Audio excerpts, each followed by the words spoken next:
Sa video na ito ay pag-uusapan po natin ang napakahalagang milestone para kay XRP at sa buong crypto ETF market.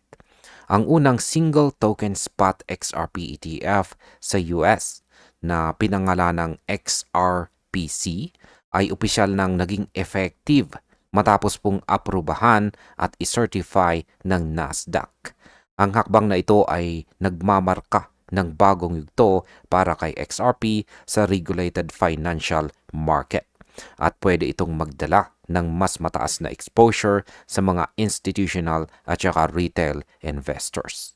Sa video na ito ay pag-uusapan po natin kung paano po nangyari ang launch, ang kontribusyon ng SEC at kung ano po ang ibig sabihin nito sa market.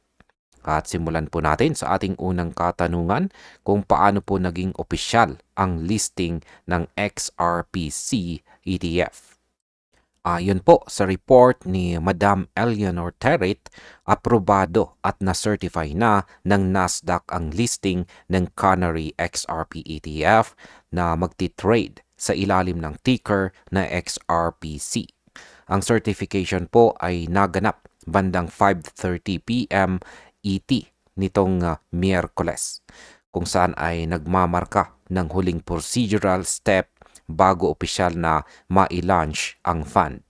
Para kay XRP, ito po ay parang signal na handa na siyang pumasok sa mas malawak na regulated market at makilala bilang unang spot XRP ETF sa United States or US. Sa market impact, ang opisyal na certification ay nagbibigay po ito ng clear regulatory approval na pwede pong magpalakas ng investor confidence at magdulot ng initial buying pressure sa XRPC at sa underlying XRP token. Ano naman po ang sinabi ni Canary CEO Steven McClurg tungkol sa approval? Sinabi ni Ginong Steven McClurg, ang CEO ng Canary, na sobrang excited po siya sa approval ng XRPC. Tinukoy niya ang fund bilang unang ever single token spot XRP ETF sa US. Binanggit din niya ang contribution ng mga key figures sa SEC, kabilang sina Chairman Paul Atkins at Commissioner Hester Pierce, na tumulong po upang maging possible ang ETF launch. Para kay XRP, ang opisyal na approval ay nagpapakita po ng regulatory acceptance at pwede itong magbukas ng pinto para sa mas maraming institutional adoption. Sa market impact, ang public acknowledgement ng CEO sa regulatory support ay pwede pong magpataas ng market sentiment, lalo na po sa institutional investors na naghahanap ng crypto products na may malinaw na regulatory backing. Ngayon ay paano naman po nakatulong ang crypto-friendly stance ng SEC? Simula po sa second administration ni Pangulong Donald Trump, pinangunahan ni SEC Chairman Paul Atkins ang isang crypto-friendly regulatory stance. Ang approach na ito ay nagbigay daan sa environment kung saan pwede nang maaprubahan ang XRPC ETF. Para kay XRP, ang regulatory clarity na ito ay mahalaga dahil pinapakita nito na may legal at regulated path or daan para sa future ETF at nagpo-promote ng trust or pagtitiwala sa mga investors. Sa market impact, ang crypto-friendly stance ng SEC ay pwede pong manghikayat ng mas maraming issuers na mag-file ng spot XRP ETF na maaring magpalakas po ng liquidity at demand sa underlying token. Ano naman ang nangyayari sa iba pang spot XRP ETF? Bukod po sa XRPC, may mga iba pang spot XRP ETF na nakapila rin sa US at pwedeng lumunsat sa ilalim po ng automatic effectiveness route. Kabilang po dito ang mga issuers tulad ng Franklin Templeton at saka 21 shares na nag-alis ng delay amendment mula po sa kanilang S-1 registration statements. Ang potential launch date ng mga ito ay sa katapusan po ng buwan, maliban kung tututulan po ng SEC. Para kay XRP, ang mas maraming spot ETF ay nangangahulugan ng mas malawak na exposure at liquidity sa market na pwede pong magpalakas ng presyo at saka trading activity. Sa market impact, ang mas maraming spot ETF ay pwede pong magbukas ng bagong demand mula sa institutional at saka retail investors na magpapataas po ng market capitalization at stability ng XRP sa regulated market. Paano naman po nakaapekto ang government shutdown sa spot XRP ETF launches? Ang matagal na government shutdown ay nagdulot po ng pagkaantala sa mga ETF approvals. Kaya ang ilang issuers ay nag-opt para sa automatic effectiveness route.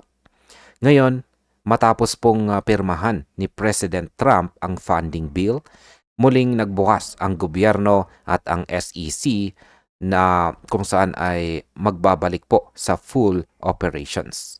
Para kay XRP, ito ay mahalaga dahil pwede nang maayos na ma-process ang iba pang pending spot XRP ETF at masiguro po ang smooth launch sa regulated market. Sa market impact, ang pagbabalik po ng full operations ng SEC ay pwede pong magbigay ng faster processing sa upcoming spot XRP ETF na magdudulot ng mas mataas na investor confidence at saka long-term market stability. Ngayon ay bakit po ba mahalaga ang ticker XRPC?